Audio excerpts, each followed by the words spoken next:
Welcome! This is the 8th in our series of videos about understanding space weather. This one is going to be about the Maunder minimum. Well, what is the Maunder minimum? Well, it's a period from 1640 to 1710 when the Sun apparently produced very few sunspots.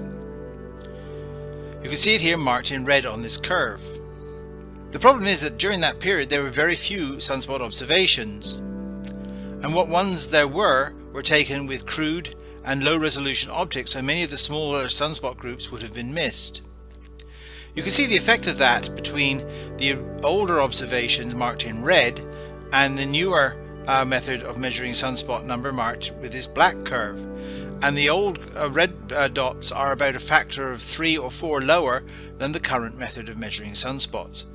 So that could say that all of these dots are significantly higher than is shown here. People often talk about a second grand minimum, the so-called Dalton minimum, when we had two relatively low sunspot cycles, one after the other. There are other solar minima as well. We have the Spora minimum, the Wolf minimum, and the Oort minimum also identified. Now these have been discovered using the isotopes of various elements, and this red curve here shows the isotope carbon-14. There's another one that is often used, which is beryllium-10, and that's shown here with the blue curve. And at the bottom in the red curve I have the sunspot number. So let's mark on here where the Maunder minimum was. That's that shaded area. Now you can immediately see a number of different things. Well, first of all, these three different quantities are not very well correlated. If you look at the beryllium-10, yes, there is a very major dip in the beryllium-10 flux around about 1700, but for the previous 50 years of the Maunder minimum, the concentration looked fairly uniform. If you go to the carbon-14, that's just doing a steady decline and doesn't look like either of the other curves. If you go back to the Spora minimum, the beryllium-10 has a major peak right in the middle of it, and there is no sign in the carbon-14 of that peak. So we have problems that the different isotopes, if considered independently, are giving us different measures of something, none of which is what we particularly want. Now we've had 5 of these minima in the last 1,000 years if you count the Dalton minimum, and so that's an average of about 200 years between each one. But if you look closely, they're not uniformly spaced, so any attempt to say there's 400 or 200 or 300 year periods in this is doomed to failure, because they just simply aren't evenly spaced. The other problem it's here, if you look at the sunspot number curve at the bottom, is the sudden onset of the Maunder minimum. We had a fairly healthy solar maximum just before the Maunder minimum, and also the sudden ending of the Maunder minimum when we started getting build up of sunspots relatively rapidly. That's a problem for the solar dynamo theory, as we will see in a minute. We can go even further back in time and look at the previous solar minima, using the carbon-14 as a proxy for sunspot number, and you'll see there's a fairly major number of them over the last 12,000 years. But again, you can see that the spacing between them is not at all uniform. The one I've indicated here on the right is about 2,000 years apart between the solar grand minima, and then there's 2 here just 100 years apart. So this makes little or no sense whatsoever, again, if you're trying to find periodicities in this, or claim that we're due for one because there was one 400 years ago. You may recall I went over the solar dynamo theory in one of my previous videos.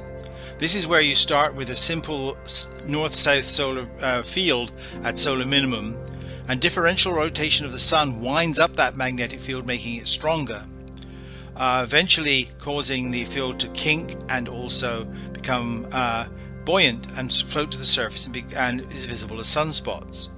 Those surface features start to cancel, the trailing parts with the polar regions and the leading parts with each other across the equator. And you end up, when all this cancellation is completed, with the very simple north-south polar field again, but now reversed. And then again, of course, the process repeats itself, reversing back again. So you have the 11-year solar cycle and the 22-year magnetic cycle. Now the problem with a Maunder minimum is how do you get rid of this flux so you don't get a solar cycle. The sun is still differentially rotating, that can't stop. So you've got to somehow have no magnetic field there, and that's very difficult to do if you believe this model. But equally, once you've got rid of all that magnetic field, so there are no sunspots coming, there's no reversal, and there's no buildup of magnetic flux, so you can't get out of it again. You'd end up with effectively a magnetically dead star. All of this has to be yet explained. Often when talking about the Maunder minimum, people start linking it to the Little Ice Age.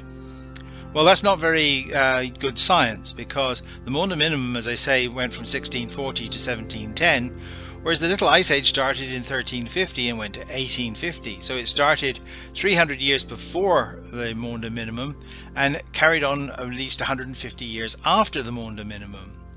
So if it's cause and effect, you could only argue that the Little Ice Age caused the Maunder minimum, which of course is very silly.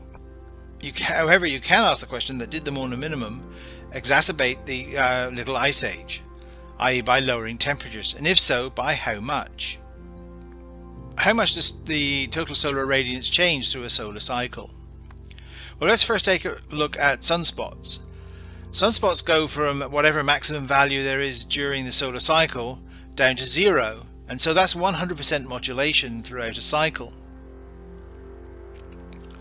So how does this compare with total solar irradiance? Well, here is a plot of total solar irradiance, so let's put some maximum and minimum bars on there, and if you do that you find that it only varies by 0.1% compared with the 100% that sunspot numbers do. So the amount of modulation for a total solar radiance during a solar cycle is very, very small indeed. Now, the minimum value of the total solar radiance is equivalent to that at solar minimum. So that's the sort of level we would be dealing with if we went into a prolonged solar minimum.